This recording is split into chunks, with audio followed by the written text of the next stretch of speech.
Today let us discuss about the law of conservation of angular momentum. So what is law of conservation of angular momentum? We already derived the relation between the rate of change of angular momentum and torque. What is that? Torque is equal to dl by dt. So when the external torque acting on a particle vanishes, that is when tau is equal to 0, dl by dt is equal to 0, or when dl by dt is equal to 0, we know that L is a constant, then only dl by dt is equal to 0. Rate of change of, if the rate of change of angular momentum vanishes, the angular momentum should be a constant. So this is known as the law of conservation of angular momentum. When will be the angular momentum become a constant? When the external torque acting on a system vanishes, its angular momentum is a constant, and this is known as law of conservation of angular momentum. So when the external torque acting on a system vanishes, its total angular momentum constant, and this is known as the law of conservation of angular momentum. If L is equal to if the system consisting of large number of particles and each particle have angular momentum L1, L2, L3, etc., then L is equal to L1 plus L2 plus L3 is the L3 plus etc. 4 is a constant. Okay, so the total angular momentum of a system is equal to a constant when the external torque acting on the system vanishes, which is similar to the conservation of linear momentum. When the external force acting on a system vanishes, its linear momentum is conserved. So linear momentum is explain the motion of a particle in a straight line motion. Okay, angular momentum deals with the particle which is in the rotational motion. So there is a one-to-one correspondence between linear momentum and angular momentum. In linear motion, linear momentum; in rotational motion, its counterpart is angular momentum. In linear motion, the particle is acted upon by force. External force is acting on the particle. In the case of a rotational motion, there should be a torque in order to rotate the particle. So there is a one-to-one correspondence. We know that the relation between this relation between the momentum and the force is F is equal to dp by dt. Similarly, in the case of a rotational motion, torque is equal to dl by dt. So always there is a one-to-one correspondence between linear properties in the linear motion and properties in the rotational motion. Okay, so always try to relate these things. Always try to relate linear motion and angular motion. Then the problem with the rotational motion becomes simple.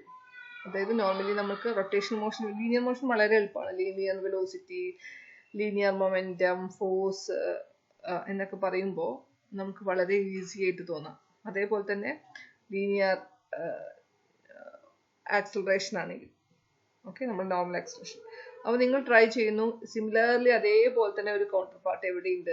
Angular motion, rotation motion ഉണ്ട്. അപ്പോൾ ഇതേ relationship അതേപോലെ തന്നെ ചെറിയ വ്യത്യാസങ്ങളുണ്ട്. അതായത് one-to-one correspondence ഉണ്ടാവും linear momentum angular momentum. ഇവിടെ ലീനിയർ മൊമെന്റം ആണെങ്കിൽ അവിടെ ആംഗുലർ മൊമെന്റം, ഇവിടെ ടോർക്ക് ആണെങ്കിൽ അവിടെ ഫോഴ്സ്, ഇവിടെ ലീനിയർ വെലോസിറ്റി ആണെങ്കിൽ അവിടെ ആംഗുലർ വെലോസിറ്റി ആയിരിക്കും. അങ്ങനെ ആ ഒരു ആക്സലറേഷൻ ആണെങ്കിൽ അവിടെ ആംഗുലർ ആക്സലറേഷൻ, അങ്ങനെ one-to-one correspondence എപ്പോഴും ഉണ്ടാവും. അപ്പോൾ നിങ്ങൾ ആ ഇക്വേഷൻസ്, ലീനിയർ മോഷൻ്റെയും ആംഗുലർ മോഷൻ്റെ എല്ലാ ഇക്വേഷൻസ് എഴുതി നോക്കിക്കഴിഞ്ഞാൽ നിങ്ങൾക്ക് വളരെ സിമ്പിളായിട്ട് ആംഗുലർ മോഷൻ്റെ ഇക്വേഷൻസ് കണ്ടുപിടിക്കാൻ ഈസിയാണ്. സാധാരണ നമ്മൾ റൊട്ടേഷൻ മോഷൻ എന്ന് പറയുമ്പോൾ നമ്മൾ പ്ലസ് ടുവിലൊക്കെ പഠിക്കുമ്പോൾ ഒരു ബുദ്ധിമുട്ടായിട്ട് തോന്നും, ഒരു ഫീൽ ചെയ്യോ ഇതെന്തോ റൊട്ടേഷൻ എന്ന് പറയുമ്പോൾ തന്നെ ഒരു ബുദ്ധിമുട്ട്.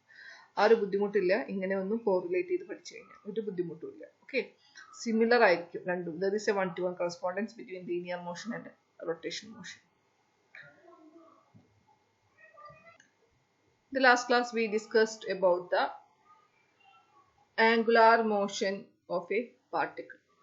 So we extend the angular momentum of a particle into a system of particles. So Today let us find out an expression for angular momentum of a system of particles. Normally, when we deal with physical quantities or real world, we are forced to deal with a lot of particles.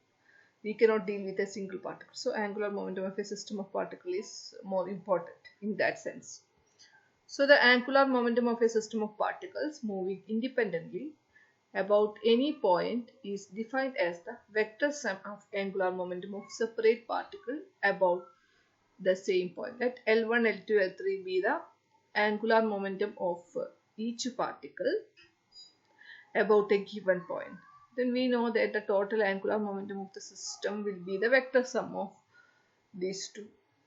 So L is equal to L1 plus L2 plus L3, etc. If there are n particles, last quantity will be Ln. Or if there are 3 quantity, last quantity will be L3, like that. So we can split what is the L1 is the angular momentum of the first particle. Then what is the expression for the angular momentum of the first particle? We know that angular momentum is nothing but the moment of linear momentum, R1. So we are dealing with the first particle. So this R1 cross P1 plus R2 cross P2 plus etc. So this can be written as L is equal to sum over I is equal to 1 to n. Suppose we have n particle. This can be written as sum over I is equal to 1 to n Ri cross Mi Vi.